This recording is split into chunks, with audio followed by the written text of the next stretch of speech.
And now an article from the Dallas Express. It's entitled, Drought and Cost Shrink America's Cattle Supply, Beef Prices to Stay Elevated. In the article, we learn that persistent drought, high feed cost, and rising operational expenses, well, it has driven the U.S. cattle herd to its lowest level in more than 70 years. The USDA data, it shows that the total U.S. cattle inventory is there at 86.7 million head as of January 1st of this year. That's the smallest record since records began to be kept beginning in 1951. The beef cow herd, it stands at 27.9 million head. That's down 2% from the previous year. And it marks the lowest count since 1961. The article, it attributes the decline to multi-year drought in key cattle states. These droughts, they're forcing ranchers to sell off breeding stock now before prices drop even more. And it's also making it very difficult for these farmers to manage water.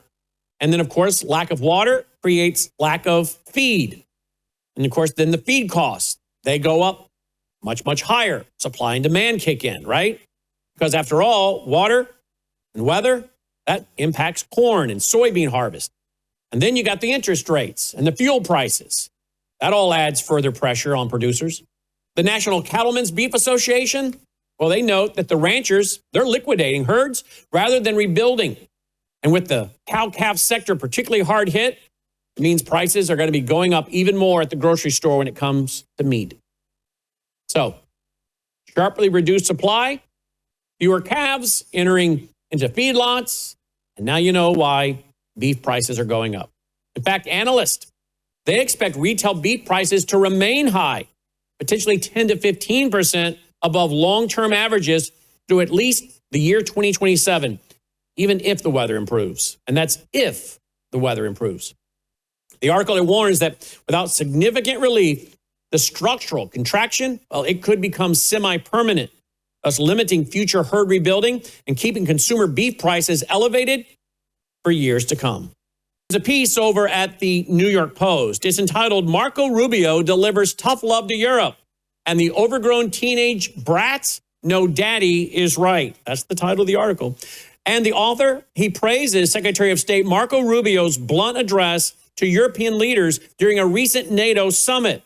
That's where he called out the continent for chronic underspending on defense and also their reliance on U.S. protection.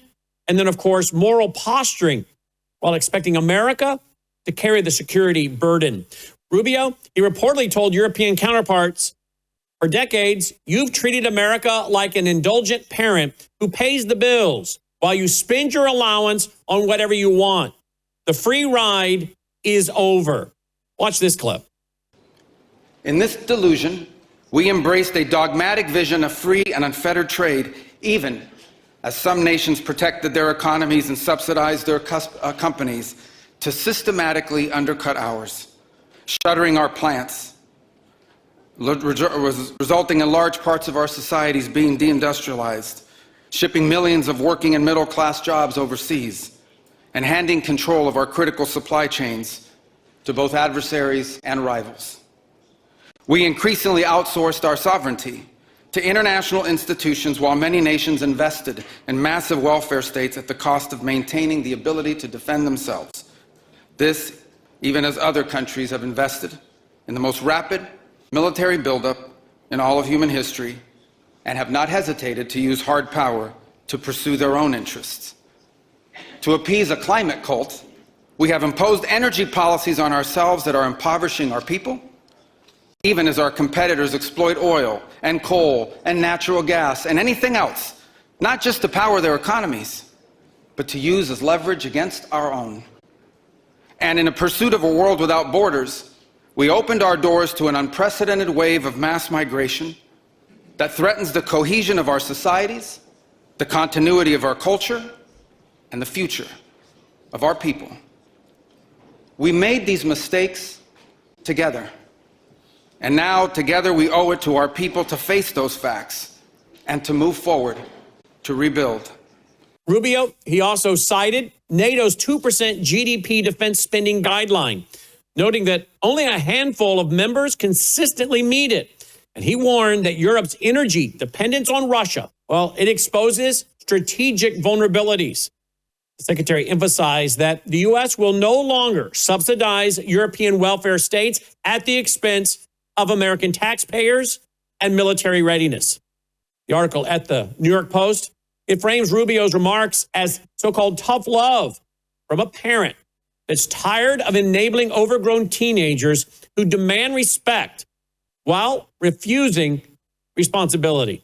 In the article, the author argues that the message, well, it resonates because Europe knows the critique is accurate.